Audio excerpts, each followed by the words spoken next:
Imagine being the creator of the most beloved, successful masterpiece in your entire field. Like a work of art so universally acclaimed that it literally defines a genre for generations. Right. Naturally, people are going to constantly beg you to play it.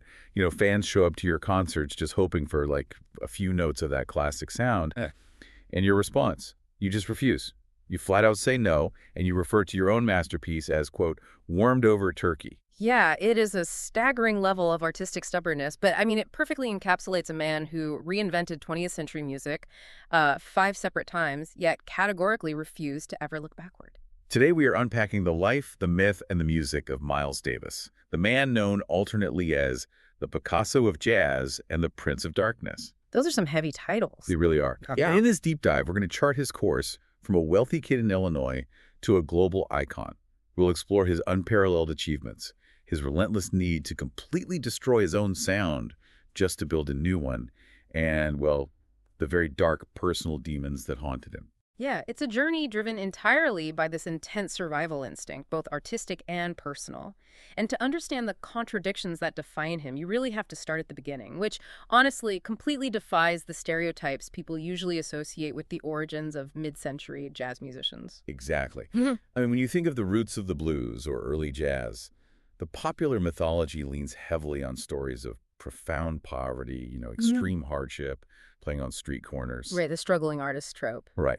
But Miles Davis was born in 1926 into a highly affluent, upper-class African-American family in Illinois. His father was a really successful dentist.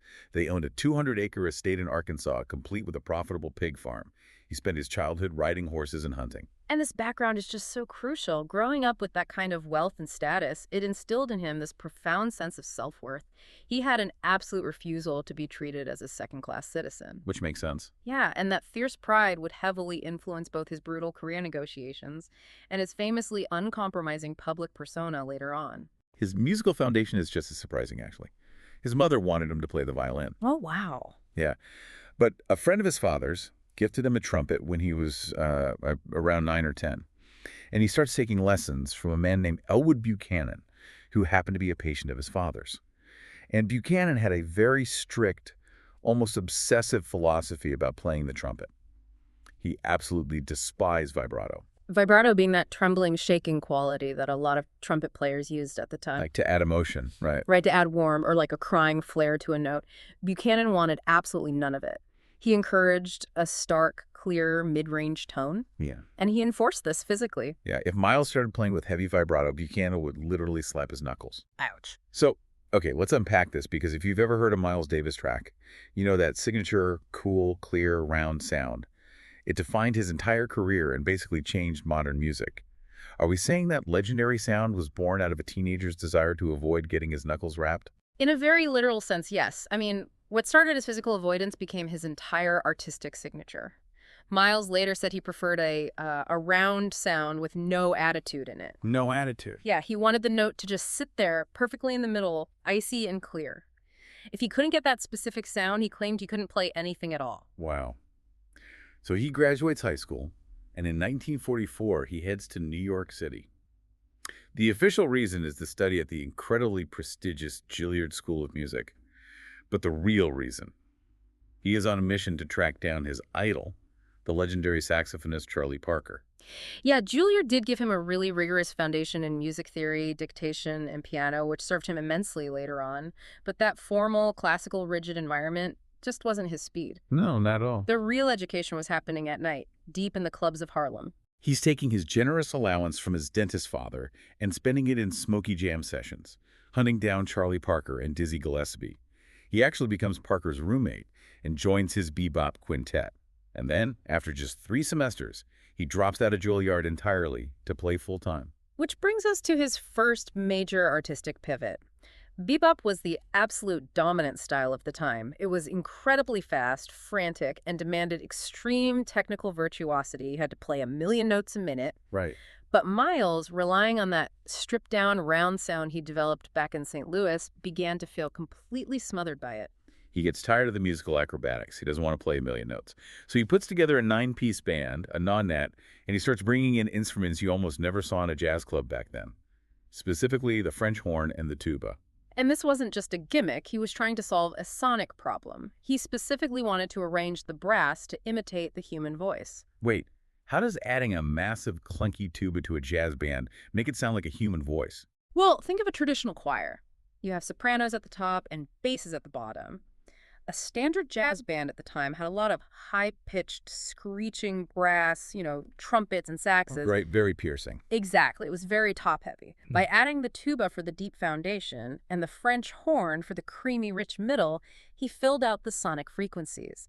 Suddenly, the band wasn't a collection of soloists fighting each other. It sounded like a single, unified, breathing vocal group. Oh, I see. Yeah, he created a thicker, more orchestral texture with a much more relaxed, melodic approach. And this experiment leads to a series of sections in 1949 and 1950 that would later be released as an album called Birth of the Cool. I mean, it literally birthed the cool jazz movement. Really did. But right around this time, in May of 1949, something happens off the bandstand that profoundly alters his entire worldview. He travels to the Paris International Jazz Festival. And this trip to Paris is a massive psychological turning point for him. In Paris, Davis was embraced by the cultural elite. I mean, he hung out with Picasso. Yeah. He began an affair with the French singer and actress Juliette Greco. But fundamentally, he felt respected. He was treated as an artist and as a black man in a way he had absolutely never experienced in the United States. Yeah, he said the trip changed the way he looked at things forever, but the come down was just brutal. Returning to America meant returning to segregation, racial hostility, and a total lack of respect outside of the jazz clubs. Yeah. It hit him incredibly hard. He falls into a severe depression. And that depression, combined with the incredibly prevalent drug culture of the jazz scene at the time, led him directly into a devastating heroin addiction. And he's not even 24 years old. He loses his discipline entirely. He falls behind on his hotel rent. His cars are getting repossessed. It was a rapid decline. Oh, absolutely. To fund his expensive drug habit, he lives the life of a street hustler. He's pimping, exploiting prostitutes, taking money from friends, even pawning his own horns just for a fix. I mean, it is the absolute lowest point you can imagine. It is. But this is where you see the extraordinary, almost frightening willpower that defined him. By 1953, the addiction is severely impairing his playing. People are starting to write him off. So he makes a drastic choice. What does he do? He goes back to St. Louis, he locks himself inside his father's house, isolates himself completely, and kicks the heroin habit cold turkey. The physical agony of that is just mind-boggling. But he emerges in 1954, returns to New York mentally and physically hardened, hits the boxing gym, and starts putting together what would become his first great quintet. This basically kicks off his golden era. He signs a very lucrative long-term contract with Columbia Records. And during this era, he fully develops another key element of his signature sound, the harmon mute. Right, if you've ever heard a jazz trumpet that sounds less like a blasting brass instrument and more like someone whispering a dark secret directly into your ear, you're hearing the harmon mute. That's a great way to describe it. He would place this specific metal mute inside the bell of the trumpet, right up against the studio microphone. It created this incredibly intimate, haunting tone. And that constant searching for new sounds and textures, it culminates in 1959. He brings together a sextet featuring absolute legends like John Coltrane on saxophone and Bill Evans on piano, and they decide to explore a concept called modal jazz. I really want to make sure we understand modal jazz because it changes everything. How is it different from the bebop they were playing before? Right, so to understand modal jazz, imagine a traditional jazz song as a rapidly changing obstacle course of chords. Okay. The improviser has to constantly jump through these complex, shifting harmonies. It's dense and mentally exhausting. Sounds like a lot of math. It kind of is. Modal jazz strips the obstacle course away entirely. Instead of changing chords every few seconds, the music lingers on a single scale or mode for a really long time. It's like standing in a room bathed in one color of light rather than a strobe light. Oh, that's a cool visual. Yeah, it gives the musician immense freedom, space, and time to just think and breathe. The result of this experiment is kind of blue. It is widely considered not just Miles Davis's masterpiece, but perhaps the greatest jazz album ever recorded. It sold over 5 million copies in the U.S. alone. In 2009, the U.S. House of Representatives actually passed a resolution honoring it as a national treasure. It's just a monumental piece of art. It's peaceful, it's melancholic, it's sublime. But the timing of it is heartbreaking. There is a deeply tragic irony here. Right when he creates this ultimate expression of musical peace, brutal reality comes crashing down on him. Yes. The release of Kind of Blue coincides with an event that would leave a lasting psychological scar. In August of 1959, he's playing a residency at the famous Birdland nightclub in New York City. Right, so he steps outside during a break between sets to escort a woman to a taxi. He's literally standing on the sidewalk outside the club where his own name is headlining in massive letters on the marquee. A white police officer approaches him and tells him to move on. And Davis refused, naturally pointing to the marquee and explaining that he was working at the club. The confrontation escalated rapidly. The officer hit Davis in the stomach with a nightstick. Just awful. Yeah, several detectives then got involved, holding the crowd back, and Davis was beaten over the head from behind, leaving him bleeding profusely on the sidewalk. He was then arrested and charged with assaulting an officer. He needed 5 stitches in his head. Yeah. He was eventually acquitted of the charges, but the damage wasn't just physical. No, this was a shattering moment for his worldview. Davis later wrote that this incident changed his whole attitude.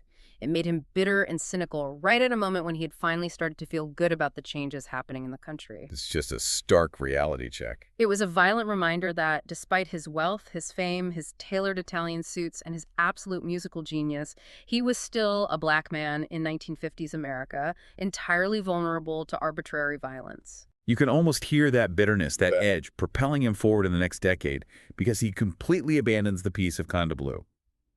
By the late 1960s, we see another massive reinvention.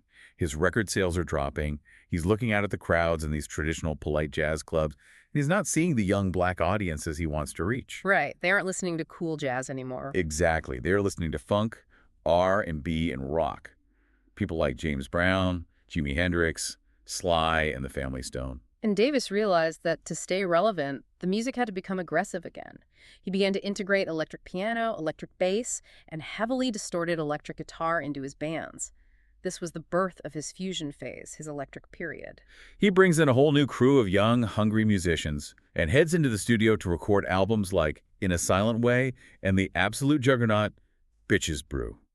And the way they made Bitches Brew in 1970 wasn't just guys standing in a room playing a song from start to finish, right? It was a totally new way of making a record. Oh, completely. It was essentially constructed in post-production. Davis and his producer, Teo Machero, utilized what were then epical advances in multi-track recording. They would record hours and hours of wild, unstructured jam sessions. Okay. Then, Machero and Davis would literally take razor blades to the magnetic tape. They were splicing tape, creating artificial loops, taking a brilliant 3-second trumpet blast from Tuesday, and Frankensteining it onto a heavy bass line recorded on Thursday. Wow, so the recording studio itself became an instrument. Exactly. It's basically the blueprint for modern electronic music and hip-hop production. And it worked commercially. Bitches Brew sold 1 million copies. Suddenly, he's not in a smoky club. He's opening for rock bands like the Steve Miller Band. He plays to an estimated 600,000 people at the massive Isle of Wight festival. But the backlash from the traditional jazz community was vicious. Here's where it gets really interesting. It reminds me of Bob Dylan going electric at Newport. The folk purists screamed Judas. And for jazz purists, Miles Davis going electric was seen as the ultimate betrayal. Yeah, sections of the press and the jazz establishment outright accused him of selling out. They claimed he was simply chasing trends and genuflecting to white rock culture just to secure a paycheck.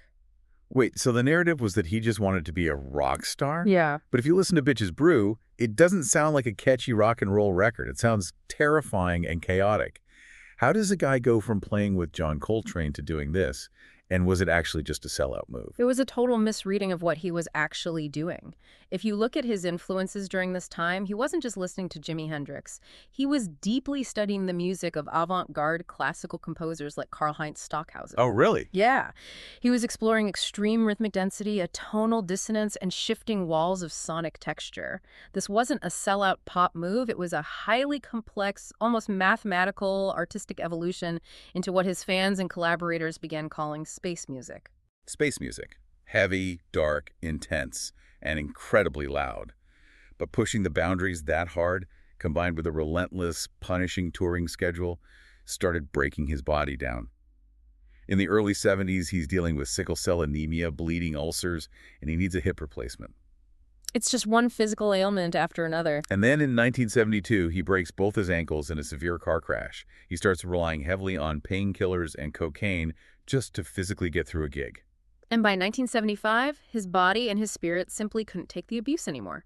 He drops out of music entirely. He puts the trumpet down in 1975, and he doesn't pick it back up until 1980. Wow, a full 5 years? This 5-year hiatus is arguably the darkest period of his life. He becomes a total recluse inside his Upper West Side brownstone.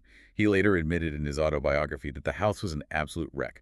The curtains were drawn, the TVs were left on, and he replaced music entirely with a heavy daily intake of cocaine, alcohol, and sex. And it is here that we have to confront the most troubling aspects of his personal life. During his life, Davis openly admitted in his own writings to physically abusing his wives, including the dancer Frances Taylor, who is pictured on the cover of his album Someday My Prince Will Come, and the model and songwriter Betty Mabry. Yeah, when you look at his life during this time, this domestic violence was fueled by a combination of intense jealousy, a volatile temper, and later it was heavily exacerbated by his use of pain medication and illicit drugs as he desperately tried to cope with his failing body. It's the ultimate dilemma when looking back at history or studying art. You're staring at music that has brought profound peace and transcendence to millions of people, created by a man who was inflicting terror behind closed doors. Right. You can't just ignore one to appreciate the other. Understanding a figure like this requires holding these deeply conflicting truths together. You have to look at the ugly, contemptible violence just as closely as you look at the genius. It's a tension that forever complicates his legacy. You can't separate the art from the artist when the artist's life bleeds so heavily into the music. But his story doesn't end at that dark brownstone. Moving into the 1980s, we see his final, perhaps most surprising reinvention. He pulls himself back from the brink, heavily aided by his new partner, the legendary actress Cicely Tyson. She helps him get clean. He starts exercising again. That's incredible. Yeah, she encourages him to find a new outlet, and he starts drawing and painting, which actually becomes a deep passion for the rest of his life. And slowly, cautiously, he returns to the trumpet. But true to form, he absolutely refuses to pick up where he left off in 1975, and he certainly refuses to go back to the acoustic jazz of 1959. Definitely not. His 1980s music embraced the cutting edge of the era. He heavily utilized programmed synthesizers, digital sampling, and drum loops on albums like Tutu. He even starts recording instrumental covers of massive 80s MTV pop hits. He covers Michael Jackson's Human Nature and Cyndi Lauper's Time After Time. And this goes right back to the hook we started with. People would come to these shows in the 80s, and they would beg him to play So What or All Blues from Kind of Blue. And he just wouldn't do it. Why wouldn't he just give the fans what they wanted? Why cover Cyndi Lauper instead of his own masterpiece? Because for Davis, remaining stylistically static was the equivalent of artistic death. He famously told a critic during this era, "Jazz is dead." Wow. What he meant was that the museum piece version of jazz, putting on a tuxedo and playing the same chords the exact same way for 30 years, that held absolutely no interest for him. He believed there was no point in aping the past. And here's the aha moment for those pop covers. To him, the classic jazz standards like My Funny Valentine or standard bebop tracks were literally just the Broadway pop songs of the 1930s and 40s. Early jazz musicians used them as foundations to improvise over. Exactly. By playing time after time in the 80s, he wasn't abandoning his philosophy. He was applying his exact same philosophy to the modern era. Precisely. A pop song is a pop song. He was just using the vernacular of the time he was living in. He pushed forward right up until the end. In his final years, he was knighted by the French government, who officially called him the Picasso of jazz. He was inducted into the Rock and Roll Hall of Fame, won 8 Grammys, and even acted in a few movies. He finally passed away in 1991 at the age of 65 from the combined effects of a stroke, pneumonia, and respiratory failure. When you look at his entire arc, his legacy isn't just a specific sound, like the Harmon Mute, or a single album like Kind of Blue. His legacy is the act of motion itself. He pushed an entire art form forward again and again, simply because he refused to stand still. It's an incredible, complicated life. And as we wrap up this deep dive, I want to leave you with a thought inspired by a quote from the writer John Swid. He was analyzing Davis's incredibly dense, unforgiving electric music from the 1970s. That space music era. Right. Swid suggested that when a musician creates art that completely disregards what is trendy, popular, or expected of them, it's actually an egoless act. It's the disappearance of the artist into the work, as a bow to mortality. It's a really powerful way to view his relentless evolution. He wasn't building monuments to himself. He was tearing them down to see what was underneath. So, as you go about your day, consider this. Are the greatest creations the ones that give the audience exactly what they want and expect? Or are they the ones that terrify and challenge us by tearing down everything we've come to rely on? Because for Miles Davis, the only way to stay truly alive was to keep leaving his masterpieces behind.